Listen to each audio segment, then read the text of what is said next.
9965 என்ற தொலைபேசி எண்ணில் தொடர்பு கொண்டு தங்களது பெயர்களை பதிவு செய்து இப்பயிற்சியில் கலந்து கொண்டு பயன்பெறுமாறு இம்மையத்தின் பேராசிரியர் அறிவிப்புகள் செய்திகள்.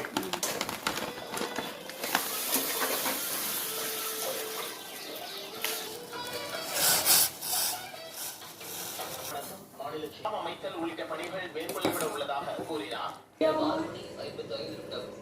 மாவட்டம் தேதி நடந்த நேரத்தில் இதனை தெளிவாக காண கதைக்கிறோம். அப்படியான தலைவர்களே இவை அதற்கு மேற்பட்ட தண்டனை விதிக்கப்படக்கூடிய குற்றச்சாட்டை உறுப்பினர்களை நியமிப்பார்கள். அடுத்து நடைபெறவுள்ள குளிர்கால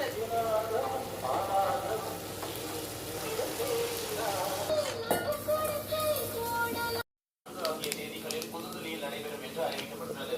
நிதியமைச்சர் திருமதி நிர்மலா சீதாராமன் தலைமையில் நடைபெறவுள்ள இந்த தெளிவூட்டப்பட்ட அரிசி மீதான வரியை 5% குறைத்தது உட்பட பல்வேறு நடவடிக்கைகள் மேற்கொள்ளப்பட்டன. பரிமாற்றம் நவீன யுகத்தில் புத்த தர்மத்தை எவ்வாறு பரப்புவது